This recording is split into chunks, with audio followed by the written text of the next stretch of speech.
Hello, Eckstein community. My name is Tony Morgan, and I'm the registrar here at Eckstein Middle School. It's time for elective registration for the 2024-2025 school year. This video covers everything you need to know to make informed decisions about your elective courses. First up, let's talk about when and how students register. Guardians will receive personalized emails with registration instructions when it is time for their student to register.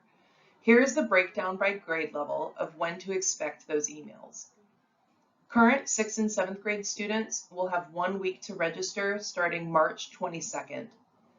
Current 5th graders and any other students entering Eckstein next year will have 1 week to register beginning April 19th or upon enrollment. Current 8th graders will register with their assigned high schools on dates determined by each of those schools. Next, let's break down how schedules are made. We have two main parts to a schedule: core classes and electives. Core classes, like language arts, science, and social studies, are automatically assigned based on grade level. Math enrollment follows a specific sequence based on the last course completed with Seattle Public Schools. Core classes take up 4 of your 6 periods for both semesters in a school year. Electives are additional courses beyond the core subjects. Some are chosen, others are required based on grade level and specific circumstance. These are the last 2 periods in each semester. In total, students will have 6 periods in their schedule for both semesters. Now let's take a look at all the electives that are available. On the Eckstein website, there is a link on the homepage to some wonderful videos made by our elective teachers. These videos will tell you more about what each course is. You can also read the course catalog on the Eckstein website for full descriptions and parameters about every single course we offer, elective and core alike. Students entering the 7th grade can choose from any of the following courses. The left-hand side shows year-long elective options, while the right side shows semester-long options. Pause this screen if you would like.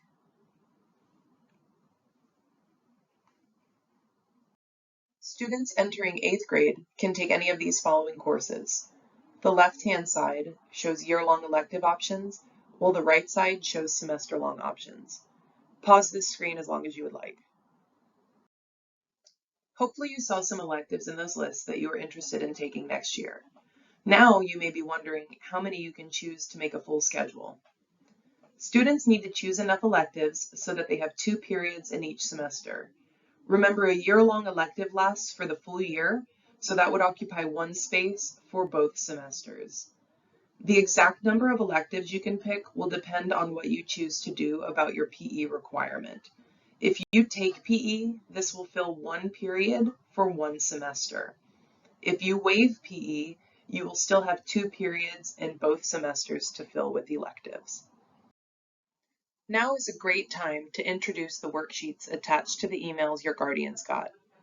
Every email has a PDF attached.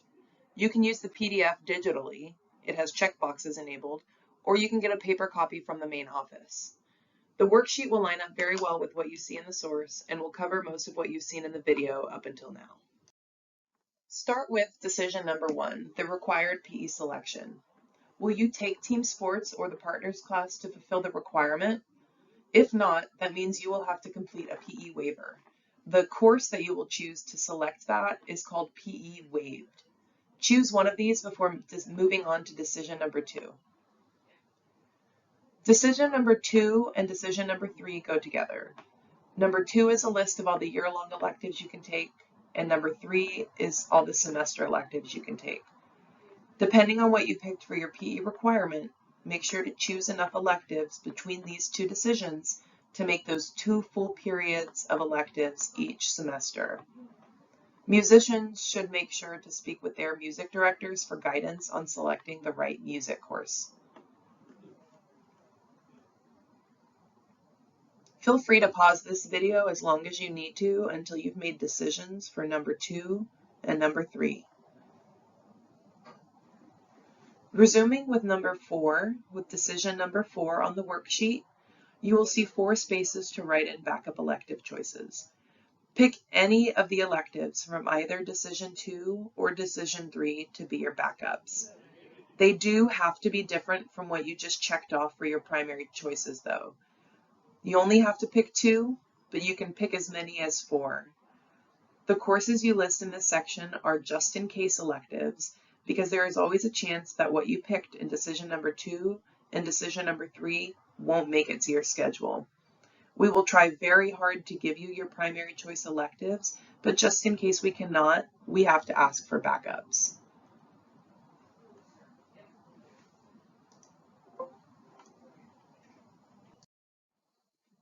Incoming 8th graders will have one more decision than incoming 7th graders. Incoming 8th graders have a decision number 5, where they can check the box next to TA and complete an interest form. Paper copies can be found in the main office this year, and they have to use the form. If they complete both of these, they will be considered for TA placement in the fall. However, there's still no guarantee that a TA position will be made. Students still need to pick electives from decision number 2 and number 3 for primary choices. If a student is placed as a TA, we'll consult with them in the fall to determine which elective will go away. Please hold on to your completed worksheet form for a few minutes until we enter them into the source.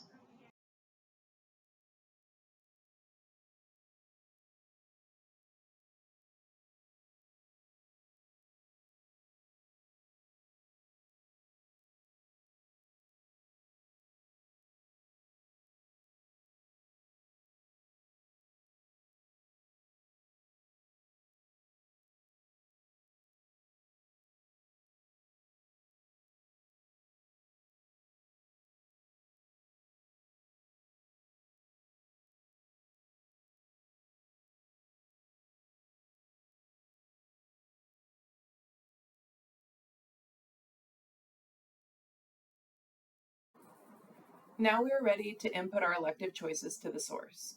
Pause as often as you need to through this section. The worksheet you just completed does line up very well with what you will see in the source, so please continue to use that resource. The paper copy of the worksheet does not need to be turned in unless these following steps do not work for you. Students only should log into their source account from a desktop or a mobile device. The process will not work on mobile and it will not be accessible from parent accounts. When you get into the source, your screen will look slightly different than mine. You should see on the left-hand side, though, an option for class registration. Please click class registration. If your screen does not change to something like this for future 7th graders, or like this for future 8th graders, you're most likely in a parent source account and need to sign all the way back out in the top right corner and have your student log back in. Step 1 on this screen is Decision 1, our required PE selection. For each of the choices we make below, it'll line up to the worksheet we just filled out. And the way we input our decision is by clicking this pencil icon to the right-hand side. So starting with decision number 1, the required PE selection, I'm going to click the pencil icon to the right-hand side, and I can see I have my 3 PE options in front of me. PE waived, PE education partners, or team sports. I will choose team sports since that's what I put on my worksheet. Moving on to decision number 2, our primary year-long elective options. I can see in the directions here that there are 2 pages of electives in this section. So when I click on the pencil and it brings up the window, if I scroll to the bottom, I will see there are additional pages of electives that I can view. In this section, I will just check the box for those courses that I picked on my worksheet. If you picked 0, that's okay. If you picked 1, that's okay. If you picked 2, that's okay too. Moving on to decision number 3, primary semester-long electives. I can see in the directions that there's only 1 page in this section, so I don't need to worry about viewing a second page. I'm going to click the pencil icon to bring up the list of semester electives and scroll down to see them all. I'm going to choose the courses that I picked on my worksheet. that round out the 2 periods for 2 semesters that I get. Since I picked PE and 1 year-long course, that means I have space for 1 more semester-long course. I'm going to pick leadership. So scrolling back up, I have team sports selected in decision number 1. I have 1 elective selected for my year-long elective options. It's an orchestra class. And I have 1 choice in my primary semester elective options. These may look different for you. You might have 2 here and none here. You might have 1 here and 2 here and nothing here. You might have nothing here, 1 here, and 3 down here in semester. It's up to you how you put them together. Next is decision number 4, our required backup choices. In this section, you can see I have 3 pages of electives that I can pick from. So when I pick up the pencil, I can scroll all the way down and see I have 3 pages of electives to view. I can pick up to 4 courses in this section, but I only have to pick 2. I'm going to pick a backup for my orchestra class. I'll pick guitar. And I also want to back up for my leadership class, and I kind of like tech. I'm going to pick that. And I will scroll down and hit OK. As long as there are 2 here, this checkbox next to the pencil will turn green. If you did not select enough, there will be a red exclamation point. 7th graders, you'll see additional requests down here. There should be nothing in here. If you click the pencil, it will show nothing. You don't need to worry about this section. 8th graders have 1 additional decision. We see decision 1, decision 2, decision 3, and decision 4, just the same as for 7th graders. 8th graders also have a decision number 5. They will use decision number 5 to say if they're interested or not in becoming a TA.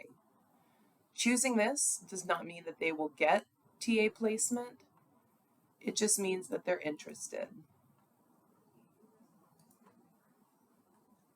When I've made all my selections, I will scroll down, and on your screen you will see a submit button right here in the bottom right corner.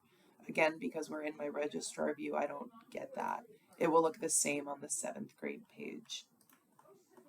When you submit, the screen will change and should look like this. If your screen does not look like this after submitting, it means that it did not submit successfully and you need to try again. If you're unable to submit successfully, please turn in the worksheet that you just completed to the main office. That wraps up our guide to elective registration for the 24-25 school year. Remember, thoughtful decisions now will set you up for success in the coming year. For further assistance, the registrar will be stationed in the cafeteria on March 25th, 26th, 27th, 28th, and 29th for both lunches. Please don't hesitate to email the registrar with any questions. Happy registering, Eagles!